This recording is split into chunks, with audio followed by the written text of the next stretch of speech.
Hey friends, it's Jenny. And there is something coming up I wanted to make sure I let all of you know about. Um, in so last month, Becky and I both got some of what they call Nekkid Babies over at the Gemstone Orphanage, and they're individual gemstones that don't belong to a specific collection or anything like that, but need to have a home. And so they'll list them on their website, and you can purchase the gemstone baby and add a dress up bag for $10 when you do that. And we love doing that. It's just something that we do.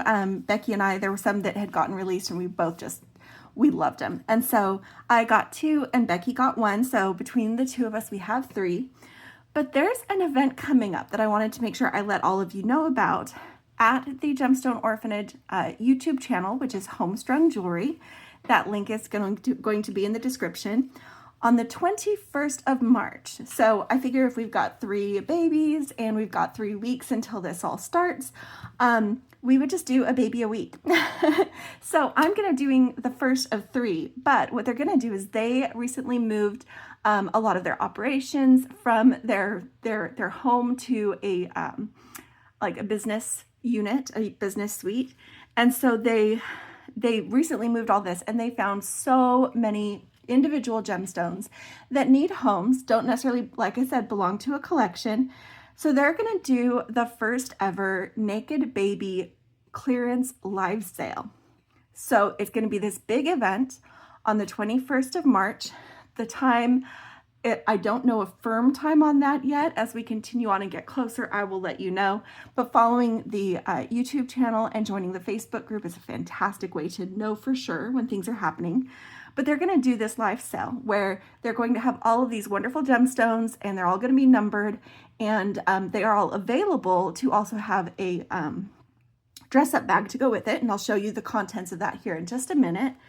But it's going to be whoever responds first is going to snag that baby. So it's going to be very fast-paced and fun. And they're going to intersperse that with some of their adoption auctions, which is where they have some gemstones that are available with a bigger dress-up bag. They're a little bit bigger stones usually. And they're going to be doing those as well as showing some of the items that are going to be in the yard sale that starts that day. Now, when the Gemstone Orphanage does a yard sale, it usually lasts throughout the weekend. They are fantastic prices on overstock beads. Again, they just moved their operations, so they've got a lot of fun inventory that they want to share with all of us at a great discount. So mark your calendars for the morning of March 21st. It's usually, most of their events start at 10 a.m. Mountain Time, which is 11 Central Time where I am, or noon Eastern Time, 9 Pacific.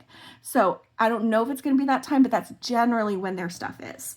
So there will be details on that soon. But I wanted to introduce you to one of the orphans that I just got, that I picked up from the Nekkid Baby. That's one of the sections in their website. And show you what I got for a dress-up bag with it. So you can start to get an idea what you can expect for the Nekkid Babies and the dress-up bags. And the babies themselves are going to be about half the price they would normally be if listed on the website. So super, super fantastic deals during that one-day event. But each baby is going to come with their own paperwork.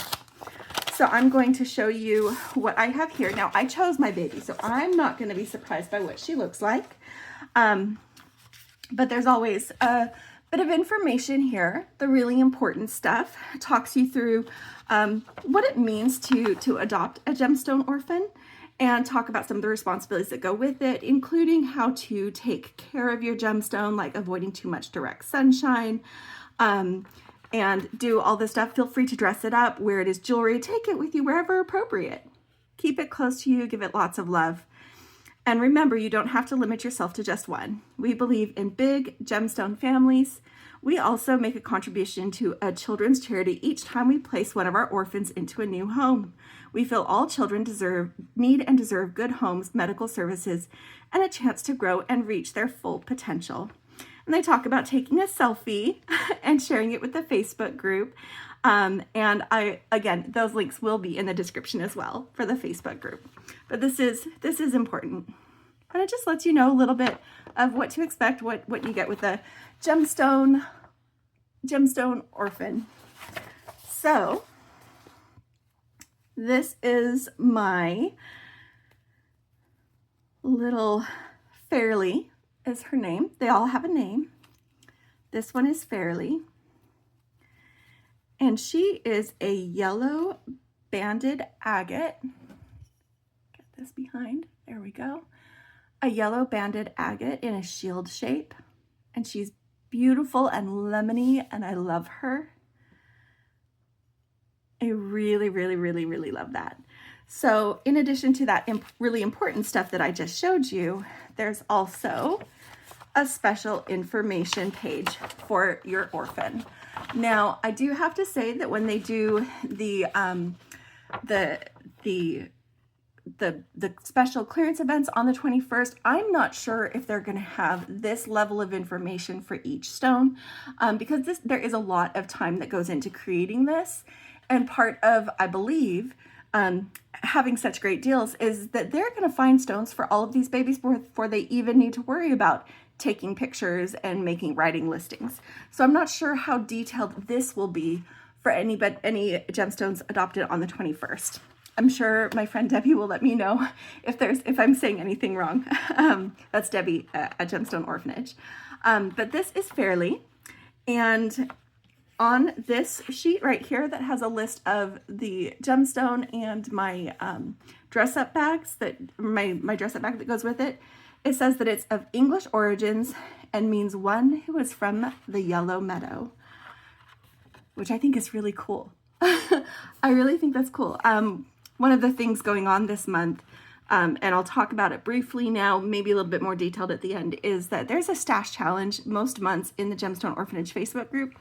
And this month is about having a journey and telling the journey of your pieces. And so it's a storytelling thing, whether you create a work of fiction or you create different pieces that each tell a different chapter of the same story throughout the whole month, or just little standalone stories.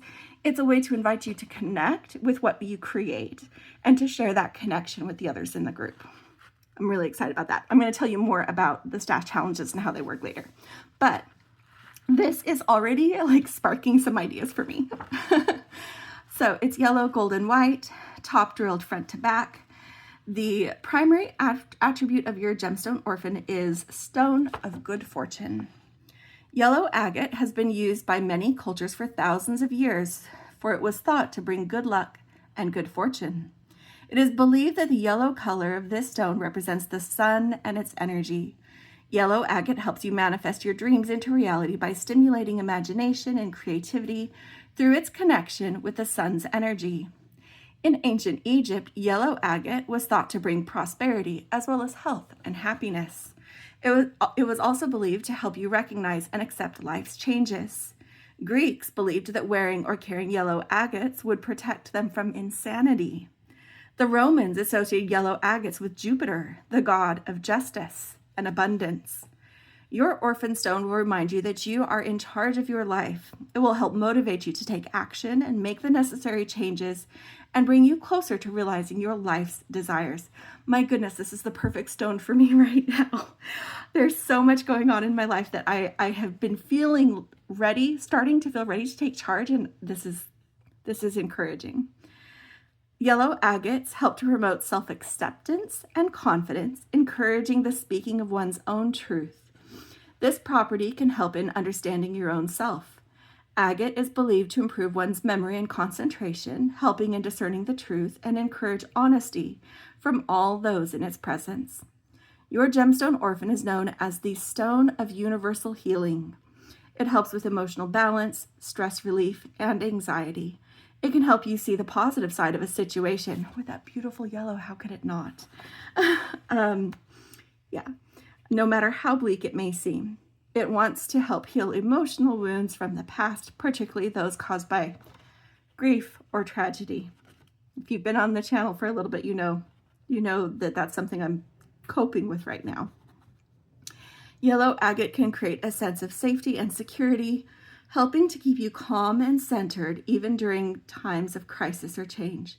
It also has the potential to foster personal growth and generate new ideas by releasing negative experiences and emotions. So that is really cool. I've got my beautiful little agate here. Just taking another look at her. I'm holding her above the dish because if I set her down, she'll kind of cast her own shadow and look darker than she is. But I can see that if I hold her up, you can see through some of the more translucent areas. But she is beautiful, beautiful, beautiful. And she comes with a little dress-up bag.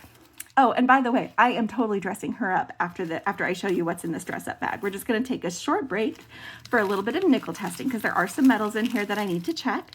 But most of this is just really fun stuff, and I'm really excited to be able to create with it because we're going to dress up this baby, and she is going to be full of gorgeous sun and bright, and yeah, I'm just ready for it.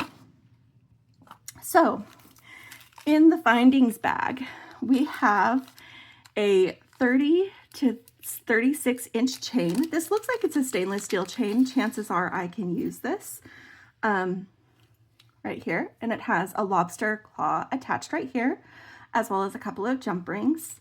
There's also a pinch bell if you choose to use that to dress up your orphan.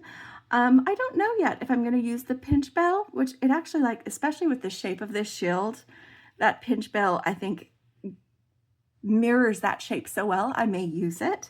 I don't always. I like to do beaded bails. So those are a couple of the metal pieces. There's also a pair of ear wires right here. So these things I'll just need to nickel test. I do have a metal allergy, just to make sure that I can use them. If not, I have similar items from my stash that I can substitute in. But now let's get to the fun, colorful things. So we have some gemstone and crystal strands and bags.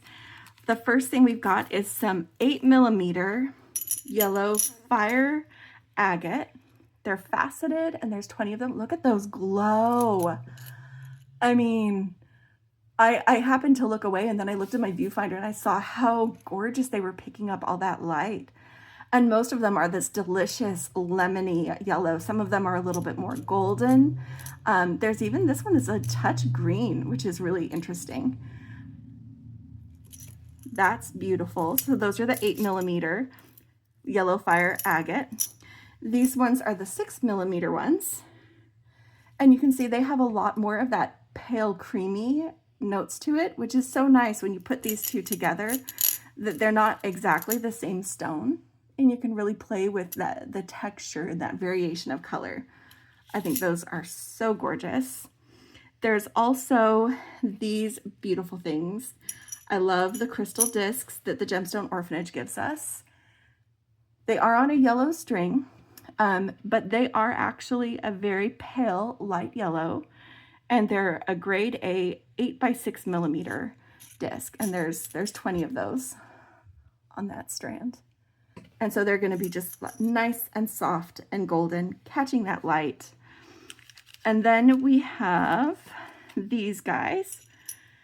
This is, looks like it's probably PL chalk. Oh no, that's PL for like pearl luster. Okay, so these are 4x6mm crystal roundels. There's 25 of them. And they're a chalk color with like a pearl luster on them. Look how pretty those are. I showed them to you on the dish, but honestly, they're so light that sometimes it's easier, especially with something that's faceted or has a luster, to just move it between my fingers for you to see. So those are pretty. Again, the beautiful, like this is lemon meringue, guys. I'm getting lemon meringue from this already. And it looks delicious, delicious, delicious. And then we have, oh, here we go. These are Austrian crystal bicones. There's 25 of them. They're super, super pale, guys. Really soft, pale yellow. Very similar to our crystal discs. Almost kind of a jonquil color. I often see that used to describe the very palest of yellows. I would call that a jonquil. And they are delicate and pretty and oh so sparkly. I mean, seriously, did you catch the sparkle on those? Let me put them on again. Look at how beautiful they are. Oh, yep, those are gonna catch the light. Those are definitely gonna catch the light. And then we have our shaped gemstone bag, which is right here. So this has several different shapes in it, and we're gonna go over that real quick. The first thing we've got in here is a Wish dandelion focal. And it's in this really pale yellow, and has this, and it does. It's got a little dandelions trapped between two sections of glass.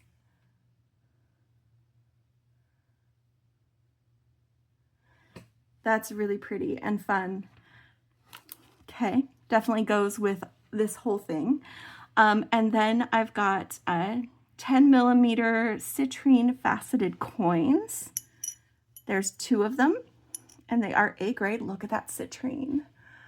Guys, look at that citrine. That is beautiful. This is where it starts to become a little bit more gold or goldenrod colored. Definitely matches with some of these deeper tones in the pendant. You see that? So pretty. I'll hold this up above a little bit so it's not as dark. Yes. Yes, yes, yes. Okay. And then we've got yellow agate rice beads. There's 5 of those. So these are more of a direct link to the pendant as far as stone type and color. And again, that's making that look darker than it is. Hold it above. There we go. Yep. So pretty. I love having the shaped gemstones to go with all of this. In fact, we've got some more citrine. These are cubes. They're a little bit like a rough cut cube, and they're really cool. It looks like there's 8 of those. So we've got some more citrine just to compare. Here are the coins.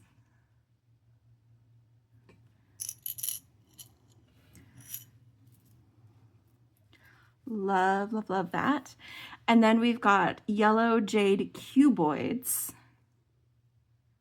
which is these guys. Yeah. So they're like a square rectangle.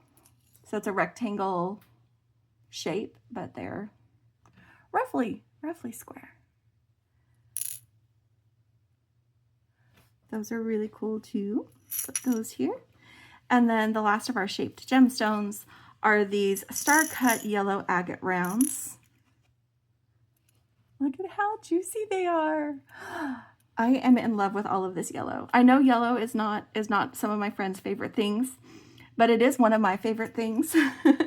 And so I am definitely into this.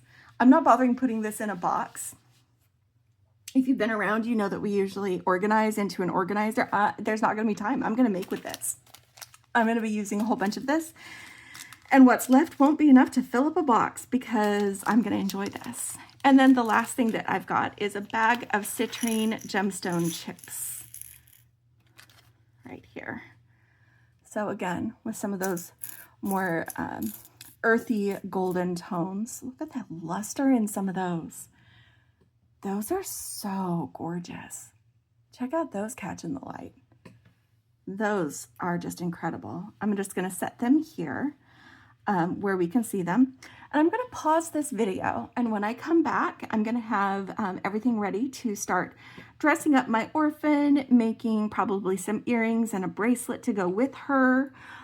Fairley's going to have her little, she can't be one who is from the yellow meadow without having a whole bunch of bright yellow flowers with her. So let's, we're going to enjoy this. We're going to enjoy this a lot. So I'll be back in just a moment. And I'm back. Good news. All of the metals were tested and they're good to go. So we can go ahead and just play around with dressing up Fairley, our little yellow banded agate here. I'm excited about that. I love the yellow. Now, I love to pair yellow and blue together. That is something that you've probably seen, even seen recently from me. I also like to pair yellow and pink. because those are really fun colors. And I did a whole series last summer that I called Pink Lemonade, where I combined those two colors. But one of my other favorite combinations for yellow is with green. And I've got these green AB 11O seed beads, and I'm going to be using green. This is the green emerald color. I hope that that's coming through. It's a really pretty, nice green color. And I wanted to lean towards doing green with this because of the name, because Fairley means one who is from the yellow meadow.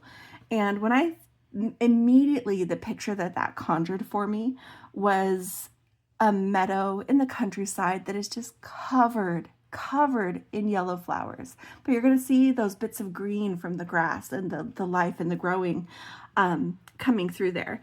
And there's a whole bunch that goes into this, and I'm going to be showing you at the end of this video a little bit and talking a little bit more about the stash challenge and how that all works. But the stash challenge for this month is to tell a story with your jewelry, and that's what I want to do. So I'm going to dress up Fairley with this yellow meadow theme, and then I'm going to write her a little story and post that in the Gemstone Orphanage Facebook group, so that I can do that. I love to write. It's one of my favorite things. So I'm just going to write a story for this orphan, and yeah. So I want to do this. We're going to be using some of the crystal because, I mean, how can you not? Bling, bling, bling. I am going to be using the pendant. And I actually do really like, I thought about whether or not I wanted to do a beaded bail or to use this bail. And I really like how the shape of this pinch bail matches the shape of the shield. I just feel like it's really going to go well together. So I'm going to do that. Shock, I know, everyone. You're used to seeing my beaded bails. But that's what I'm going to do for this one. So it's actually going to be pretty easy to attach that. And then I'm going to be using some of these star cut beads and the fire crackle yellow, and intersperse, like I said, this color green. So with these crystals, the green wire will show through them. And then we'll use the seed beads as spacers in this design. I'm not sure yet where or if I'll be working the citrine in. So I'm kind of debating that. But I do think I want to make a bracelet to go with this. Oh, I should use these rondelles too. Little bits of white. Okay. I do think I want to make a bracelet, and I was thinking of using this as a dangle on the bracelet. So those are my thoughts so far. I'm not sure yet if I'm going to make earrings. We'll see. But I do know 100% we're going to be dressing up this orphan. So let me set this citrine aside for now, because I'm not sure if I'm going to be using those. And we're going to set this aside because it's going to be for another piece. Let me move the yellow jade as well. Just kind of getting to some of these really yummy colors that I am just really excited about. I'm going to go ahead and spill out some of these seed beads. And these, guys, these are from my deep stash.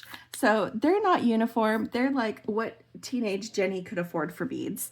The deep stash from before I learned how to actually like finish things off, to where they would, you know, hold, not just tie things off. I've been carrying some beads around for 30 years, but I've only been actively beading and creating jewelry about for the last year, like as far as like actually feeling like I have some of the basic skills to be able to do that. So, which is kind of fun, that I can finally do this and play with this. But I do dig into my deep stash every once in a while, and seed beads was a big part of that. So I have those. Get this guy open and these beads out. There we go. We're just gonna play. So the first thing that I'm gonna do is I'm going to get this pinch bail on. And I have my plier set here. I'm going to be using these chain nose pliers. I also have, if I do make earrings. I have my round nose pliers, but I also have some bent chain nose pliers for opening and closing jump rings, attaching clasps, that kind of thing. But I'm using my regular chain nose pliers and I'm sticking them inside and then just gently pushing that apart so that it spreads enough that I can get the stone through. Let's see if that's enough. If I need a little bit more. So again, just putting this in here and then just with my fingers inside my pliers here, just spreading. Nice and gentle. We don't want it to snap all the way open. That was a little bit too far that time, but that's okay, I got it. And then this is called a pinch bail because you can just pinch it closed. And you can use your pliers to do that, or as you can see, I was able to just do that with my fingers. And now I've got a little bit of movement, but it is closed. If you wanted to close it further, you could. I recommend using nylon jaw pliers to do that so you don't scuff the bail. So yeah, let's do that. So for example, if you wanted this closed a little bit more, you would just get it here and some nylon jaw pliers and give it a firmer squish. But that's how I want it. All right, so we have our bail attached and I'm gonna string on the wire. I love to design on the strand. I'm moving these. It came with some seed beads, some cylindrical seed beads separating the discs. So I just wanted to move those out of the way. But I wanted to go ahead and start playing with this. I like to design on the strand because for me, I mean, I can lay some beads out, but I'm not really going to get an idea how they look together until I see them on the strand. It's just, that's my design process. And so I'm just I'd forgotten I hadn't opened these strands yet. So these are the 8 and 6 millimeter fire crackle. Is it fire agate? Just get those out here so that we can choose them to play with. There we go. All right. And again, got the green wire and we're just gonna start this. I wanna put some seed beads underneath this loop, this bail. Oh, I should have made sure it was the right direction. Oh, it's right in the center. Okay, yeah, no, it's good. It's good. I just wanted to make sure it wasn't like closing from one side versus the other. This is fine. This is fine. I'm good. And I think I'm gonna need 3 seed beads to cover that distance.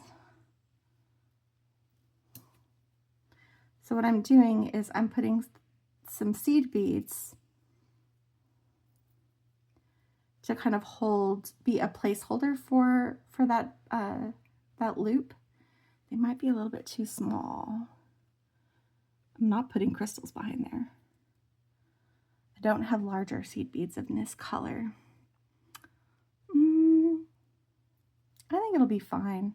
And when we have it tightened up with other beads beside it, what I need to check, I'm pretty sure these crystals, I'm not putting them inside, but I want to see if the bail is going to scoot over them because I need to have something that will stop, and that one won't stop. So what I'm going to do is I'm going to take this off and I'm going to put one of these white rondelles. Okay, so I've got white rondelle, 3 green seed beads. This is just going to help steady our pendant in the front of the design. Whoops, before we put on that rondelle, put on the pendant. Hi, Fairley. And then we put on the other rondelle. And so you can see when you tighten up these beads, we've got this little bit of green that pokes through right here, and it'll slide a little bit in that space, but not too much. If I wanted to make it tighter, I could remove one of those seed beads, but I like that little peak of green, especially since we're using it as part of our design color. So we're just going to use that in that place. And now let's start to play a little bit. I like the idea of putting another green. Oh, one of the things that I need to do, so I make sure I have enough to do on one side of the necklace, what I do on the others, I'm dividing my beads. So for example, I've only got 6 of these star cut beads. So I'm putting, or 12, so I'm putting 6 on each side. And these, I think there were 20. Hey, I have counts. Yep, there's 20 of these. There we go. That way I don't do on one side something I can't repeat on the other. Now these, there's already one on each side, so I'll just divide these remaining ones.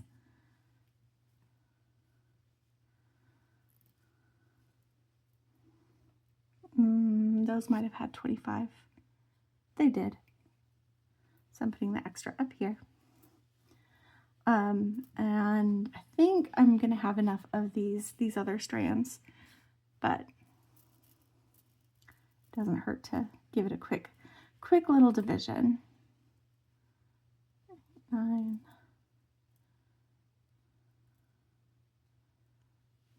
Go 10 and 10. All right. Oh, and these crystals, because there's only these bicones. Let's see.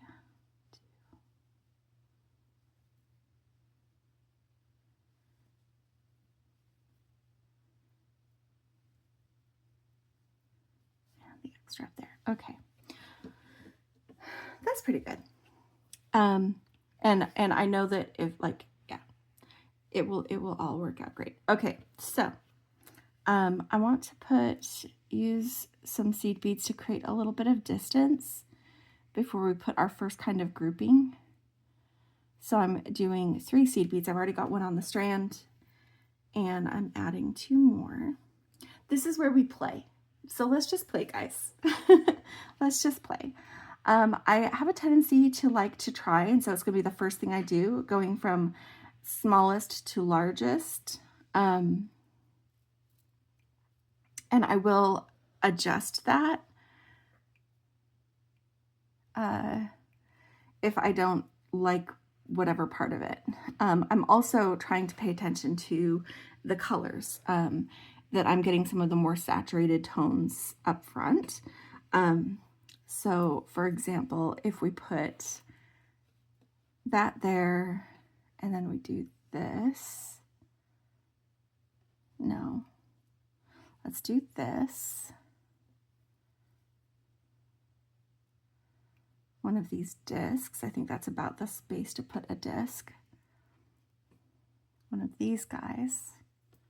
And then I do only have 5 of these, so I'll probably use 2 in the necklace, 1 in the bracelet, and 2 in earrings if I do earrings. But I'm doing kind of a bigger grouping at the front, so it's kind of like, this is, oh, you know what I wanted to do? I wanted to do this, and I need to do it. I'm spacing all of this out with a seed bead between each bead. Just because A, I think it's fun, and B, it's also going to extend what I can do, the designs that I can make. So make sure I've got I think it was this one next. I already forgot what order I was doing things. No, I think it's this one. I don't know. I may have just changed my mind right now.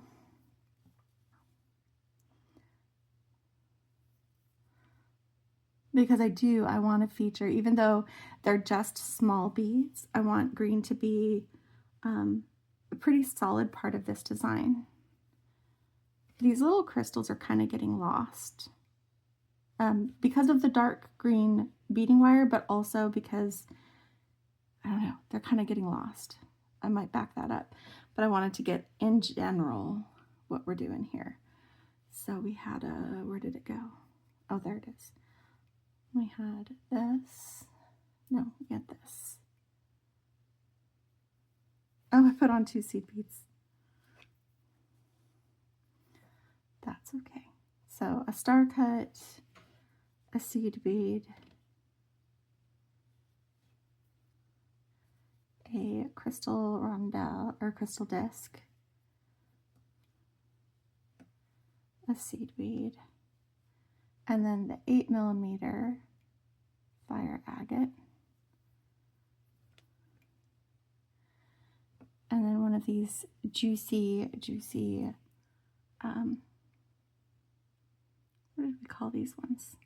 Yeah, they're the chunky rice beads.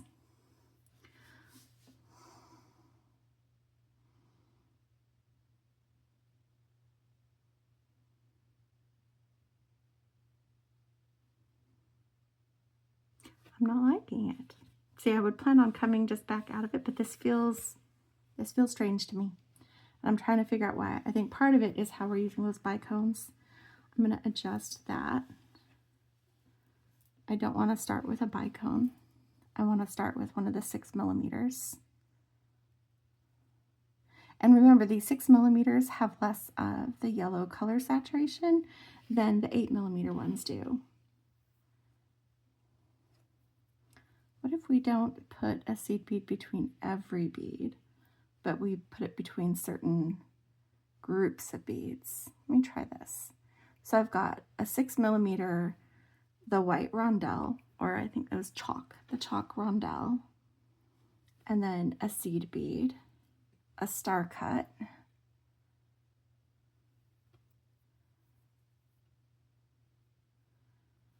and then a seed bead. I already like that better. And then we do, let me see how the bicone looks with the disc. See how this grouping feels. If that bicone, when it's not by itself, doesn't get so lost.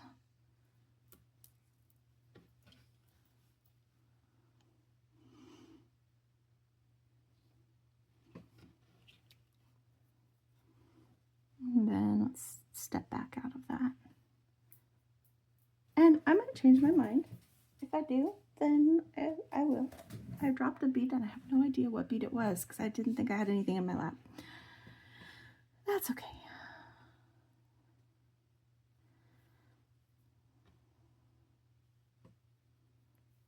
Okay, I'm just kind of backing out of what we just did.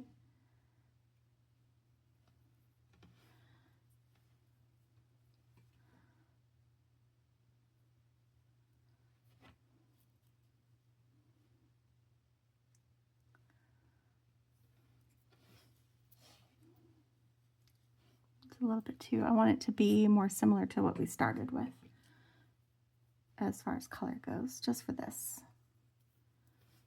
All right, let me see how I like that. One of the things that I do to get a better idea of how I like something is I will hold it up to the camera and see what I think of it. Because having it right in front of me, or while I'm fiddling with it, I look at all the little individual parts. This gives me a chance to look at it better as a whole and say, do I like this?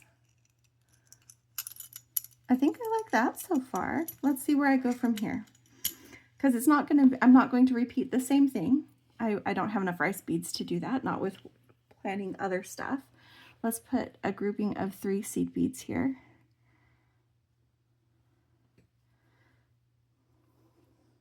This feels like we're having a special moment at the front, and I want that to stay that way. It's all that delicious yellow, and we're still going to keep using the yellow.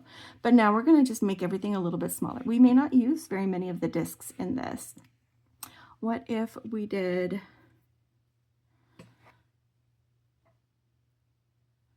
a rondelle, a bicone, and a star cut? So this one was very much, you know, small to large kind of thing. But we did change things up by putting those bicones right there next to the rice. How do I like this for a little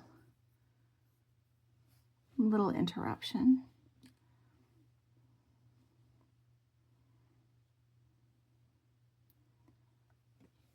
Like having the bicones there because they'll sparkle and they'll catch the light. So I'll have that. And then maybe we go ahead and get a couple more of these. And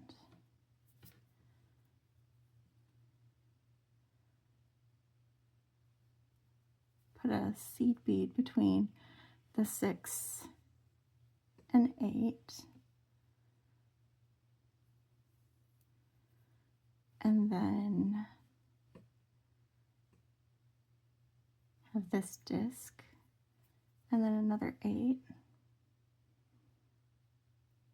Just playing and having fun. I'm not using very many metals in this design. I didn't want it to. I wanted this to feel fun, and like I like to use a lot of the shapes. I probably should be using some of the chip beads for what I'm wanting to do, but I'm liking this. I'm liking this. I like that the green kind of grounds it a little bit. It gives us a little contrast for the light colors of all the yellow. I'm just seeing what length this is so far. Yeah, I'm just holding it up to my neck. Sorry, you couldn't see that. And then I'm gonna go ahead and do another group of 3 seed beads, and then do this thing again that I did with the star cut, using the bicones.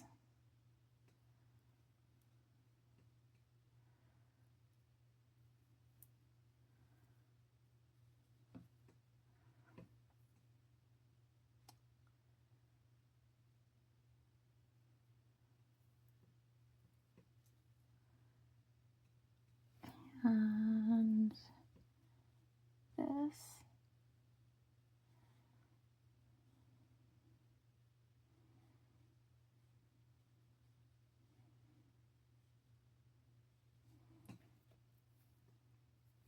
You know, I read a lot of historical fiction. Maybe that's what I dropped, as one of those. Those were near the edge of my mat. No, that's 6. And I've used 1, 2, 3, 4, 5, 6. No, I didn't lose any of those. I read a lot of historical fiction, and so like I think yellow meadow, and I see this shield shape, and I'm like, this is like a, you know, Saxon woman who is defending their meadow against Viking invaders, or, you know, something like that. This Fairley, like, maybe that's the story that I'm gonna tell with her. Maybe. I think this is gonna be fairly close to the size that I want. It is. So I'm gonna put a bead stopper on this side. Where are my little blue bead stoppers? If I can't find my little blue ones, I'll use these other ones. The red is just really distracting to the camera. They're good bead stoppers. They are. Don't get me wrong. I just have these little blue ones I often use. All right. So if this is about what I want, and so this is going to be a necklace that fits fairly close to like the base of my throat. So I'm just going to make sure I have enough beads to string the same again on the other side, and enough room to crimp. I'm going to add just a tiny bit more in case I want to make any changes to my design as I go, or correct something, just so that I don't run out of wire. I'm just going to snip that off, set my spool to the side, and I am going to string the other side and be right back with you to finish up the necklace. But I am liking this. I think I'm going to like it even more once I've got the other side strung. So we will return. Okay, so I have strung the other side, pulled out a stash or clasp from my stash, and checked to make sure that this is going to fit the way I want it to. And with room to crimp and attach the clasp, I think it's going to be just about perfect. It's going to drop so that the pendant rests just below the hollow of my throat. So I think that's going to be really pretty. This is going to be a nice focal point along my collarbone. And all of these, even these bicones, are comfortable. I'm not worried about any of them feeling scratchy like on the back of my neck. So I am going to go ahead and crimp this, and I'm going to zoom in closer so that I can demonstrate to you how to work the magical crimper. It is the only way that I know how to crimp because it's Becky's favorite way to crimp, and this is what she taught me to use. I actually don't even own any other type of crimper. It is meant to be used with 0.018 to 0.019 beading wire. This Soft Flex medium beading wire is 0.019, and that's inches, by the way. And so it is the perfect fit for this. I'm going to be taking this concavity. See that spherical concavity on either side of it? We're going to be taking this 2x2 crimp tube. It only works with 2x2 crimp tubes. Anything bigger won't get pinched down in the right way. Anything smaller, again, isn't really going to do what you need it to. So it only works with a 2x2 crimp tube. You want to make sure that you're using a good quality crimp tube, one that has a decent sized wall. Trying to get that one to catch in the light. There we go. And has no seam. Otherwise, your crimp will crumble. And what we're going to be doing is we put it on your beading wire, feed the wire back through, and tighten it to the loop size that you want. I am going to be attaching my clasps using jump rings, so I'm not worrying about attaching it directly here.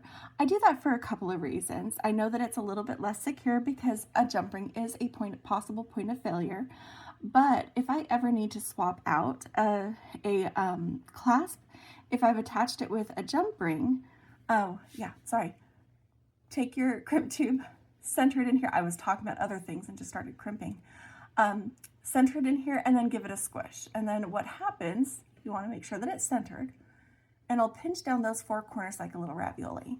So you're going to take that crimp, rotate it 90 degrees from where you just were, so it's straight up and down inside that crimp tube. Again, make sure that it's centered. See? Make sure that that's centered. If it's too close to the front of your crimp tube or too close to the back of your crimp tube, then it's going to leave that edge. And that's where some people get like a kind of a ruffled edge on your crimp. What we're doing is, because it's centered, when we start squishing, and I'm just going to open the jaws a little bit and rotate it again and squish again, keeping it centered in the tool. Because what it's doing is it is squishing down all the edges of that crimp tube into a nice little ball. It bites into the nylon coating on the beading wire, and that's what holds it. You just want to keep going until you don't feel any resistance anymore. If you feel like you have it a little bit taller one direction than another, just make sure that's straight up and down on your next compression. And you'll know that you're done when you no longer feel any resistance, and where that dark center of the tube was before, we have a tube that has been turned into a nice smooth little ball of crimp. And it is very secure. Here's a small tug test for you, just putting my round nose pliers in here.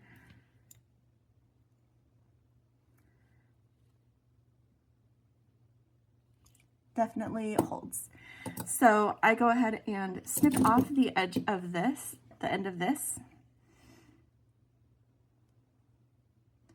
Get as close as possible. And then I'm going to move all the beads down. Oops, wrong way. Move all the beads down. I paused just in time for that sneeze. All right. When you move all the beads down, we're going to go ahead and crimp the other side. Now you want to have good drape on your necklace, so you want to curl it up a little bit before you do this last crimp on your necklace. This time we're going to move the crimp all the way down to where the beads are, and we still feed it back through.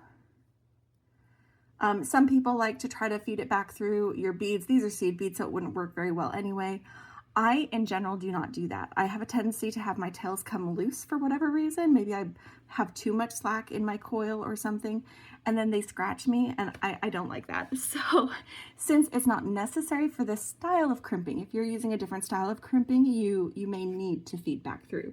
But since it's not required for this, I just don't. So What you're going to do is you're going to get it back down here. You're going to take your thumbnail and just wiggle a little bit of space between that seed bead and your crimp, because you need to have room to work your pliers. So what I'm doing is I'm holding it right now. I'm not actually compressing it. I am tugging on the loop to get as close to the beads as I can, and then pulling a little bit on the tail to tighten my loop, since I just, you know, tugged it a little bit. But I'm clear of that bead and I'm centered. So I'm going to go ahead and squish. Now you can feel when you're off. It feels a little crumply. It feels a little wrong. And so since I know that I have a good first squish, instead of pulling it out and showing you the ravioli, because I don't need to, I already demonstrated that once, I'm just going to rotate it into that next position, that straight up and down 90 degrees from where we were. Now it's feeling weird. It didn't feel weird when I did it, but you want to make sure it's centered. And trying to describe how that feels, because I know that some people have trouble centering it. Part of that is visual. You can visually check, but you can also feel when it kind of notches and settles into that middle section. It takes a little bit of practice. It takes some getting used to, but it does kind of settle in there, and it becomes more and more comfortable as you compress. I have taken a crimp that started bad, and then by recentering and continuing on, I was able to save it. That is possible, but the most important thing is to make sure that you just through the whole process have it centered, and getting that feel for that is a part of that. What does it feel like when it's right? And I know that can be a little bit tricky, but it is something that does come with practice. All right, so we've got those on there. I've got some little, let's do these ones. Some little stainless steel, no, those are too big.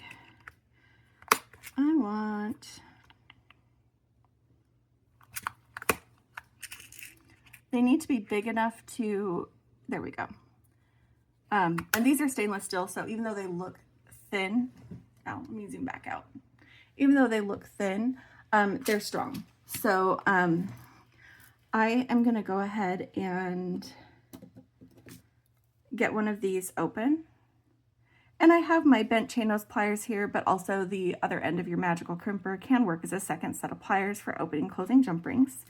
Now, when I wear this necklace, this is going to be the front, right? So this is the right side of the necklace. This is where I put my fiddly bit. With a toggle clasp, for me, that's the bar, because I'll hold it where I'm aiming for the loop, but I'll have to angle the bar through and get it in position. So just to make sure that that jump ring is how I want it to be, I am going to give this a tug as well, and that's fine. That's fine. You just want to make sure that it stays closed. You can use a thicker gauge jump ring if you prefer. I don't have small children tugging on my necklace, so I'm not usually worried about tug. There we go. Okay. You just want to make sure it's closed so that your wire doesn't slip through the jump ring. I think that's good. Okay.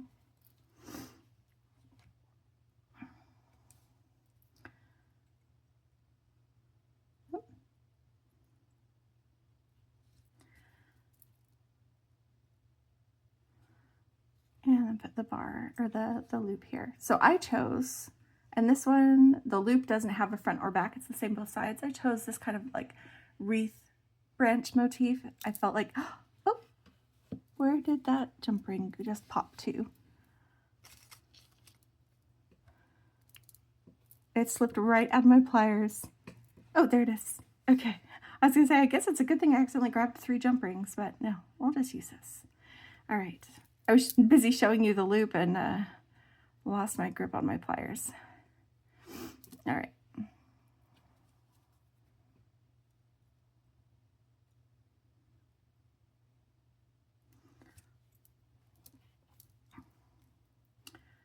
I do like to give my my jump ring a little bit of a smoosh, a little bit of a work harden, and also I always do it where it connects to help make sure that it is lined up side to side. So a little smoosh, little smoosh. Okay, so we have dressed up Fairley, our lovely little yellow banded agate. Hold her without my fingers behind her so you can see that. I had a shadow behind her. Here we go. It's harder to hold than you think. I don't want her to rest on the dish because, there we go, because again, shadows. And then we gave her a yellow meadow to play in. We don't have any flower shapes, but this gives, you know, flower speckled meadow, where flower covered meadow actually. So I really like that. Let's go ahead and do I want to do a bracelet and work in my dandelion charm, or do I want to make earrings? I know I mentioned doing both. We are already close to an hour, so I am keeping that in mind when I'm deciding, because I did show you that, and I have something else I want to show you at the end. So let's do the bracelet. Let's do the bracelet. And I might not use the rice beads in the earrings anyway, if I do end up making earrings. So I'm going to use them as kind of a central piece right here across the bracelet. And I want to use them in a different way than I did before. So here we had the crystal right up against it, giving it lots of sparkle as this big moment. This time I want to keep it a little bit more understated. We may not use very many crystal at all. We might just use, no, I do want to use some crystal. I'm trying to decide how I want to do that.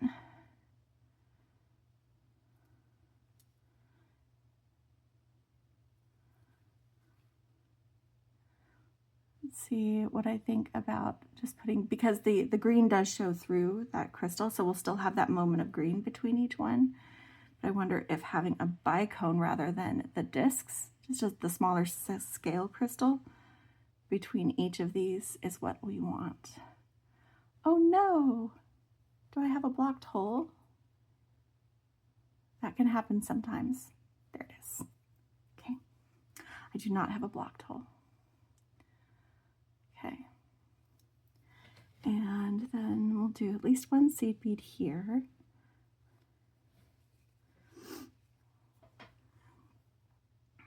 I like that.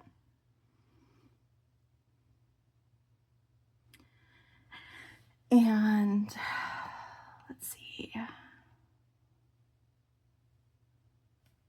Let's do some of my, the 6mm have a little bit more like orangey tones that I'm really not going for this design.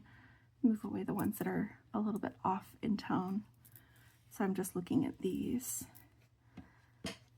and deciding what else I want to do. Because this will just sit across the wrist there. But I do want to play with some other beads. I want to bring in some of what else we did, just in a different order than we did. Let's go ahead and get a little bit of extra space here with these seed beads. Make this more of a moment. I do like that. And then I think we might do this thing. Maybe we do one of these guys.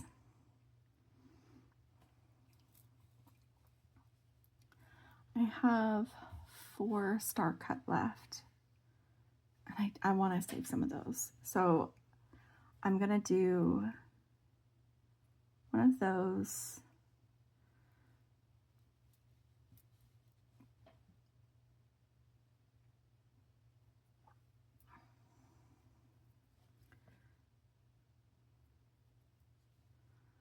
the star cut in the middle. So I'll do that again on the other side.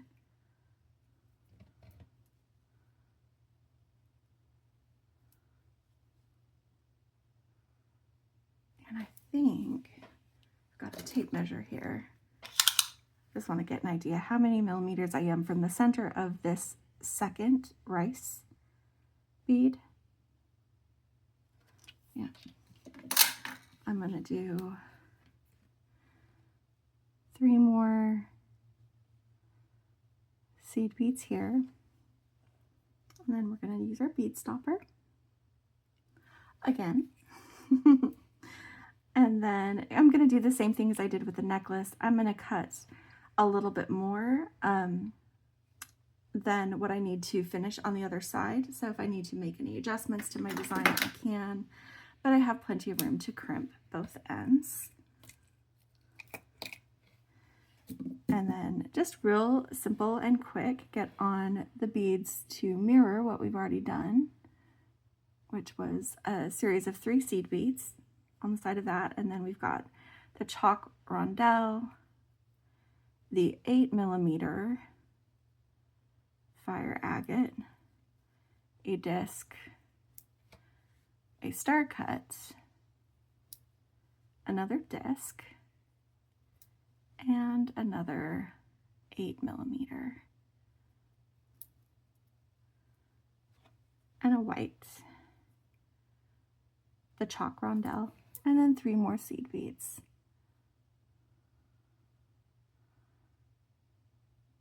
Okay, now especially with these, because they're larger than the other bead stoppers that I use, I am going to go ahead and put the bead stopper here up against these other beads, so it's really close to, this is the actual length.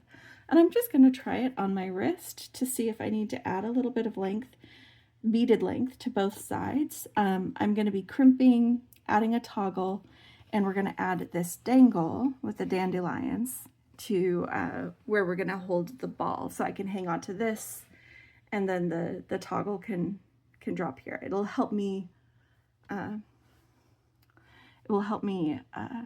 clasp it, is the idea. But I do need a little bit more, so I'm just going to take this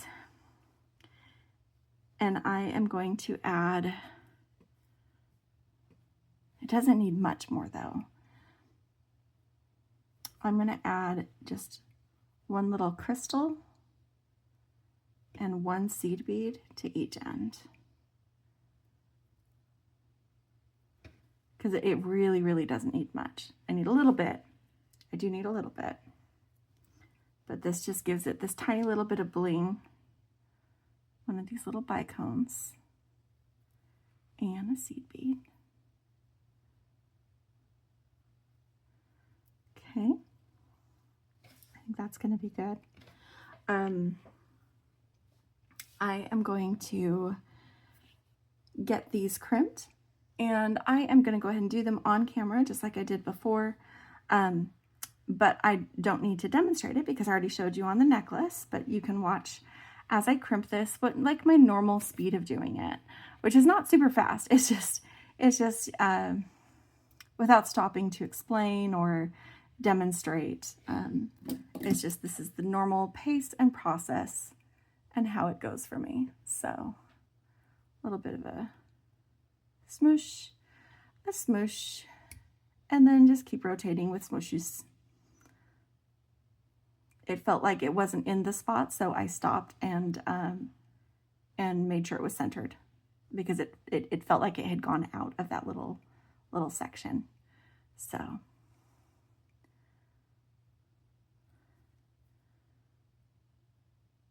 a little bit more.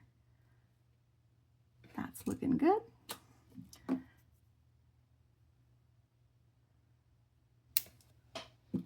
All right, get those beads moved down, and our other crimp tube here. I think we are going to make some quick earrings. But what I was telling you, so we can kind of lead into it, because this part I don't really need to talk through, so I can talk about some other things. In the Gemstone Orphanage Facebook group, they do the stash challenge, and this one is about telling stories. And the way that it works is as you participate in a stash challenge, you get a certain amount of what they call party bucks. You remember when you were in like elementary school and like good behavior gave you like these classroom dollars that you could use to buy fun pencils and erasers and, you know, those kinds of things. It's like that, but with beads.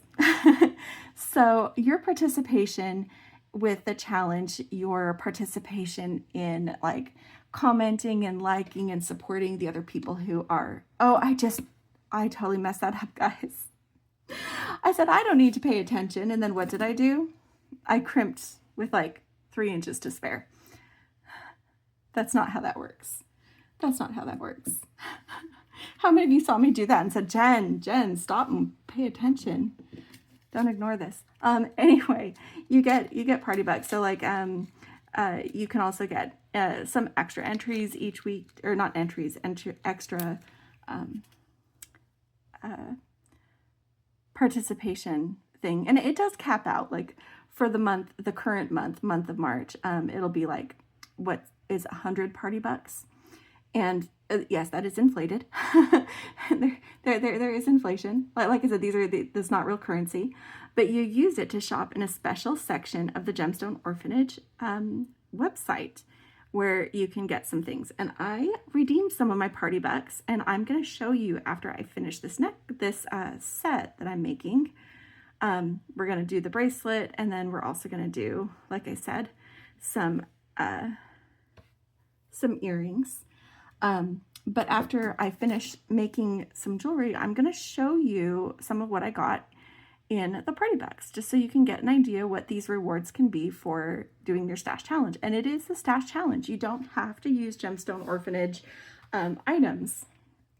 You can, and they certainly don't mind that, but it's about using your stash, and then they help you get more things for your stash. They used to send out specific items that went along with the challenge. That's how some of the other stash challenges have gone, if that sounds a little bit more familiar. And they've moved to this party buck system so that you can choose. You can choose what you want to add to your stash. And I really love that. So I am crimping this correctly this time, guys. I still can't believe I did that. Well, that was definitely a wasted crimp. That's okay. I should have just left it on, and then I would have had like the end of something very small crimped. I think that'd be too small to even turn into a ring, and you would want to not have done the crimp yet. That's okay. I just snipped it off and kept going. Oh, I had to have snipped it off to get the next crimp tube on. I didn't lose anything. Well, I lost a crimp, but that was already lost. Okay, get another one of these jump rings out. All right, so, oh no, I'm gonna do one more jump ring. So I'm going to do 2 different jump rings up to one side of this bracelet. One of them is going to attach, one of them I'm putting on here. So let me get this open, show you what I mean. I want this to have a little bit more distance. I also don't want to clutter up this space where that toggle is going to be, or where the loop is going to be. So we have a jump ring for our little dandelion, our little wish pendant, dandelion wish pendant. Fits with the yellow meadow thing. I mean, I don't think they were dandelions. They could have been though. And then I'm going to use this jump ring. It's going to take the jump ring from here, right? And then the loop part of my toggle clasp.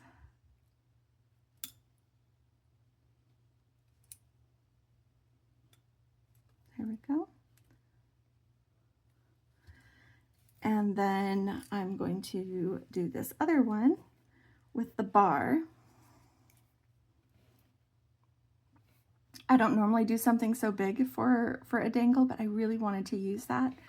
And Fairley was my main pendant, so I probably could have done a second piece of jewelry and saved it for that, but I didn't want to. Oh, I keep dropping those. That's okay. I didn't lose it this time. Maybe I did lose it. She says self-deprecatingly. This is me being goofy because it is almost 4 o'clock in the morning. Because this is what I do, friends. I make super late at night when most of the rest of the world is sleeping. Tell me, are you asleep at 4 o'clock in the morning Central Time? I'm curious. You probably are. Okay, so what we're gonna do is I'm gonna grab my wish dandelion right here, put the bracelet around my wrist, and take this bar. See how it helps me hold the loop here where I can get the bar through? Just tugging that bar through and then releasing it. So here is like the clasp and dangle part, and here is the bracelet. It's kind of fun. If you do a lot of like work at your desk, a dangle this big might not work for you. You might use this in a different way. But it doesn't bother me. And also I can temporarily move it out of the way if I need to, put it at the top of my wrist because that also looks cute. And then we've got the rest of the bracelet down here. So you could do that. You could do that. Let's throw together some quick earrings. As I said, I went ahead and used the rice beads here. So I'm not going to be using those again. I'm going to use some crystals and some star cut. We're just going to make very, very simple earrings. We are getting a package of pins. So the first thing I'm doing is I'm turning my star cut into dangles because that's what I want to dangle, is I want those guys. So I have here some 24 gauge pins, and I'm just taking one, putting on one of my star cut guys, star cut agate. I think these are the yellow agate. Where did they go? Yes, star cut yellow agate rounds. And I'm using all of them. I'm using all 12 in this set. So I'm going to trim this down to about 2 centimeters. That's going to be about 2 rolls. I'm going to make a rolled loop for a dangle. And I'm going to do the same thing here.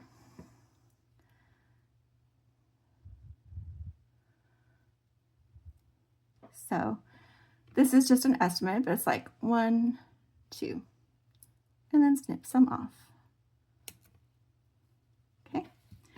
And then I'm just going to take my round nose pliers, and I'm going to pinch the end of this wire in between these two, so it's not hanging over, but it's just pinched right between the jaws of my round nose pliers.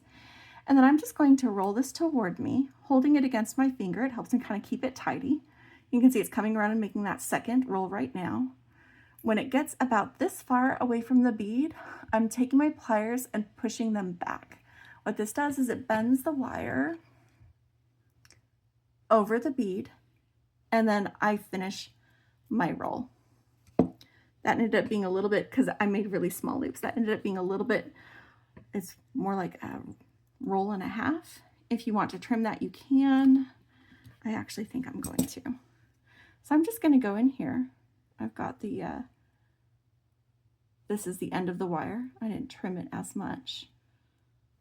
So I'm just separating it a little bit from the other rolls that I made so I can get my flush cutters in here and snipping closer to the base of that roll. I normally don't need to correct this, but I'm going to this time. Oh, that hit my lip. I'm fine, but it hit my lip. Because it's hard to hold on to. Okay, so now I've got just a little double roll. And that little bit where I like folded it over just before I finished the roll, that helps to make sure that it is centered above. Now this one I think I cut correctly, but I'm just going to nibble a little bit off because it's okay as long as it's more than 1 roll, not quite 2 rolls. It's fine. It's still going to hold this bead.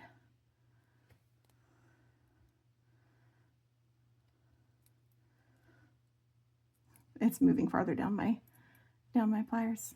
Yeah, this is going to be better. So again, just bending that back and then finishing the roll. Yes, that little trim was just right. Okay, And then I'm going to get out, where did my 20 gauge wire go? Oh, actually, I have, where is it? I have just a little bit left. Is this 20? Yeah, of this 20 gauge wire. We're going to use some of my end of the spool stuff that I keep forgetting to use, but it's perfect for doing earrings, links for earrings. So we're going to use these as dangles. I want to make a fun link, but I don't want it to be really heavy. So I'm probably not going to use the 8mm stones.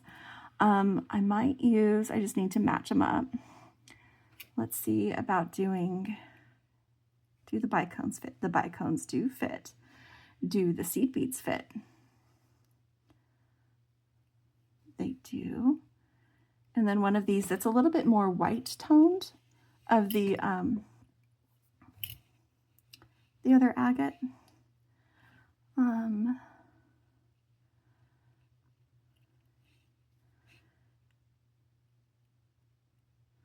Okay, that does make me a little bit nervous. I'm going to be making loops right up against the crystals, but I can do it.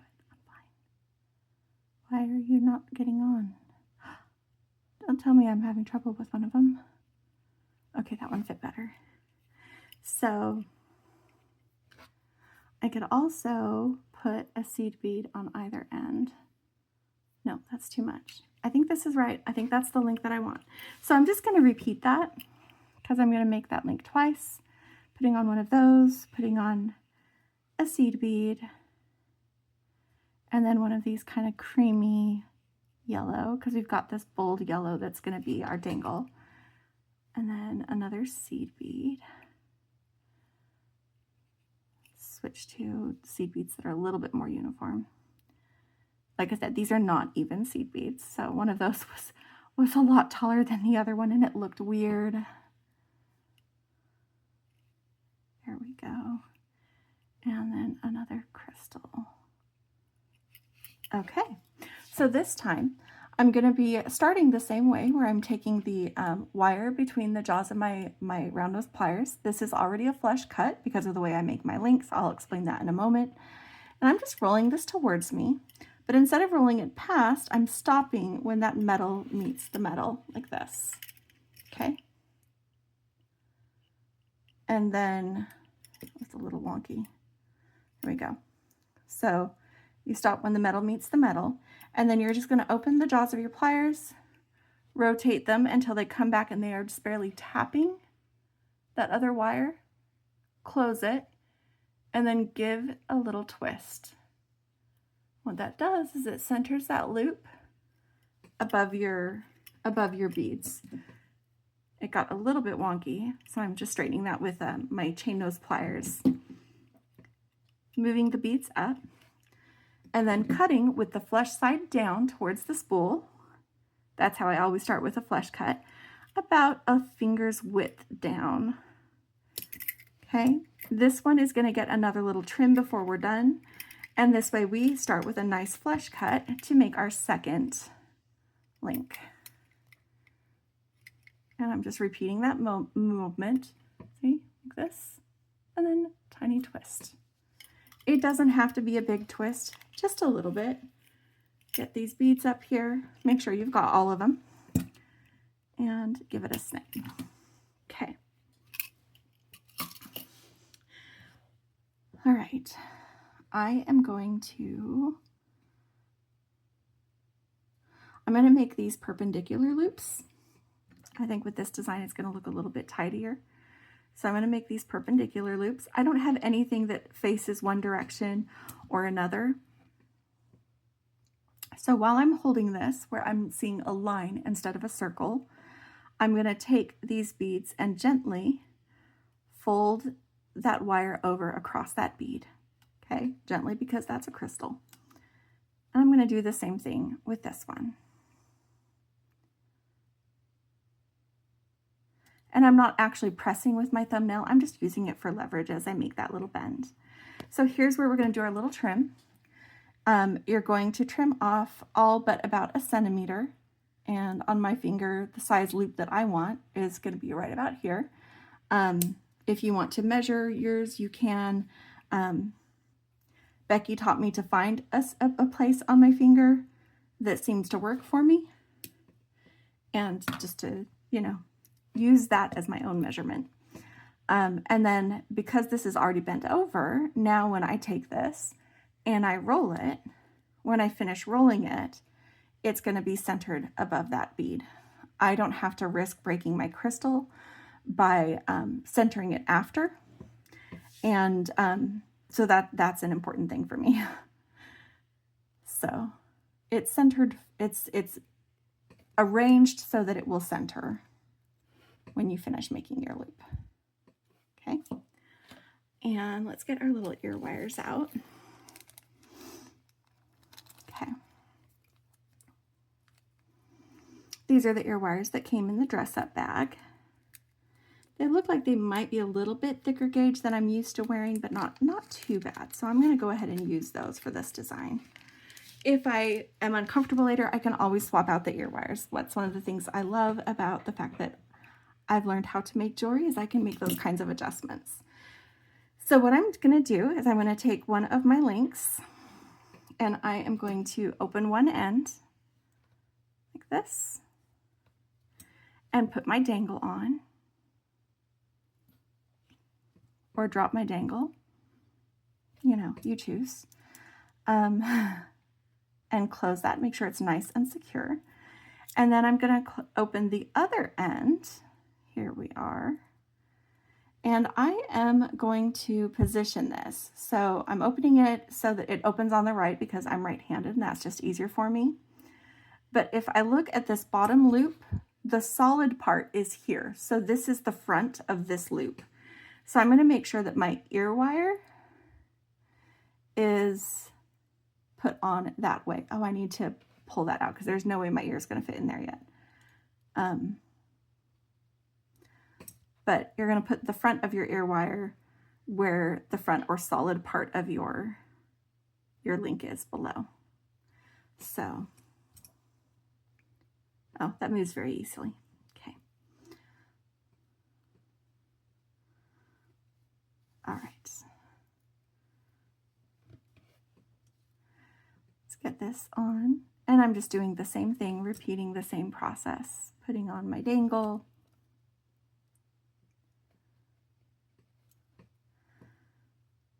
And then putting my ear wire on, but paying attention to where that solid wire is. So that I have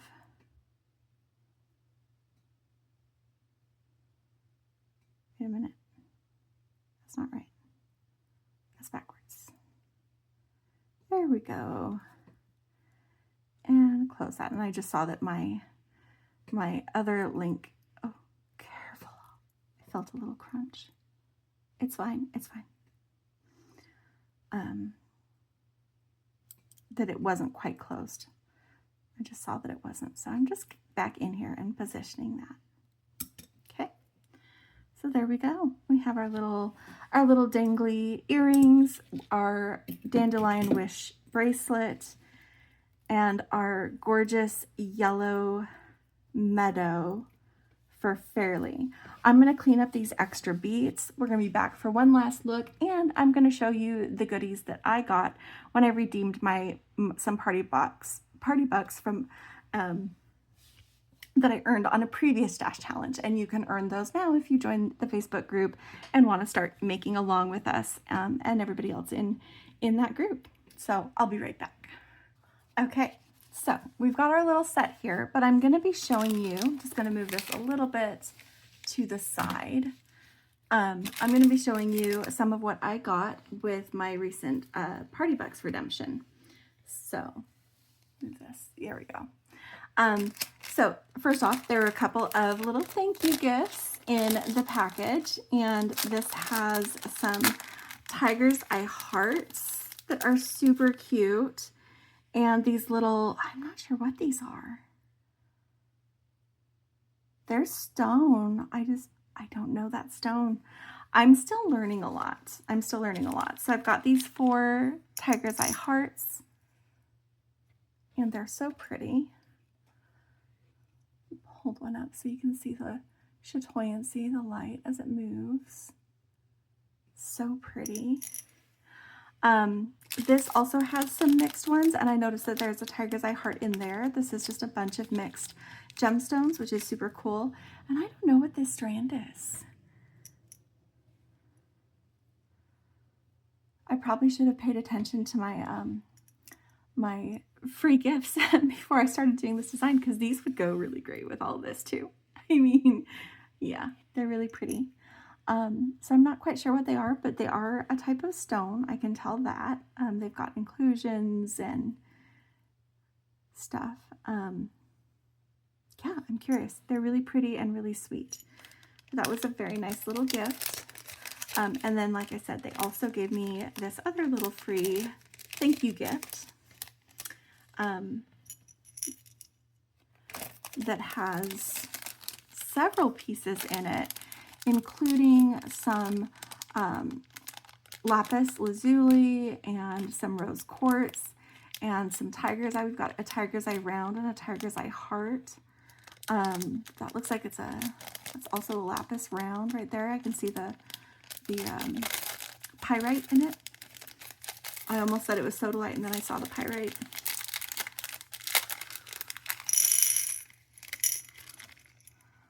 Oh, I think that might be a little apatite. That's something. Get these in here. I like these gray ones. Is this a, oh, it is.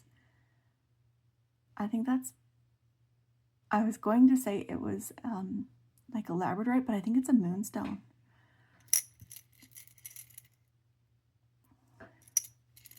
But it's just a fun little selection of pretty beads. Look at that pyrite. And then this. I don't know if you can see that. I guess just saw this blue, but then I saw the big patch of pyrite. Anyway, lots of yummy, fun gemstone beads in that little thank you pouch. Okay, so for what I actually ordered with my Party Bucks redemption, I got myself, let's see,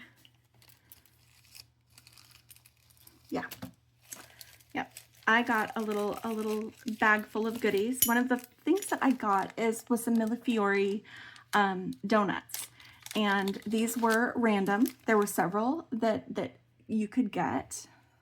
Hold this above there we go. And I love the ones they chose for me. So this is the Millefiori, and it's got these beautiful little, it's green with these beautiful light blue flowers with a dark blue center. That is so pretty.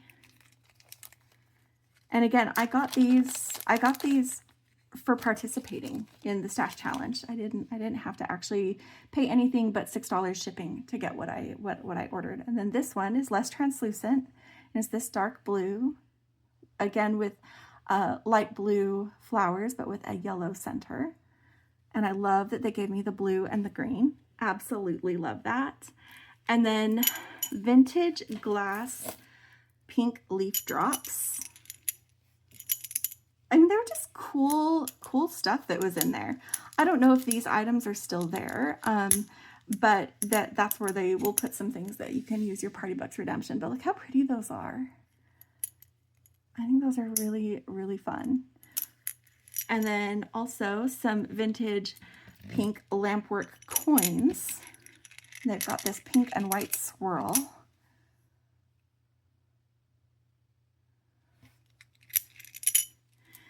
And then I did go ahead and get several strands of hematite rounds. I got, let's see. Yeah, I got it in 4 different sizes. So we've got the 3mm, which is a full strand of it, guys. This is a lot of 3mm hematite. Fantastic spacers. I love cool neutrals. And then I've got this little pack of 4mm. And there's 35 of those. And then 6mm, 25 of these. And the last item is these 8mm, and there's 20 of them. They've got some nice weight. These are good hematite rounds that I got. So those were some of the things that I got for participating in the stash challenge the month before last is when I got those. And what you do is you participate in the stash challenge, and then at the end of the month, your party bucks will be loaded onto your email address, the one that you shop with at their store, and then you can go shopping with them. If you don't use all of yours in a given month, they will carry over to the next month, so you don't lose stuff. So it's just really fun, and it's a good way to get, like I said, some additional fun stash items. But let's go ahead and wrap up. I do recommend checking out the stash challenge. Oh, and when you participate in the stash challenge, for each time you participate, for each week that you participate, your name gets entered in a drawing, and once a month on their Party Line Live, it's usually the last Saturday of the month, they do a drawing and they give something away to the winners. And I was one of the winners just this last Saturday. So I've got something fun coming, a fun surprise coming from the Gemstone Orphanage, and that makes me happy. I always love what I get from them, whether I know what it is or not. I love it. So this has been Fairley, one of the Nekkid Babies that I recently bought. I have another one here waiting in the wings. You get a sneak peek, the colorway, but not of the baby. Look for something from Becky sometime next week when she dresses up her baby that she got.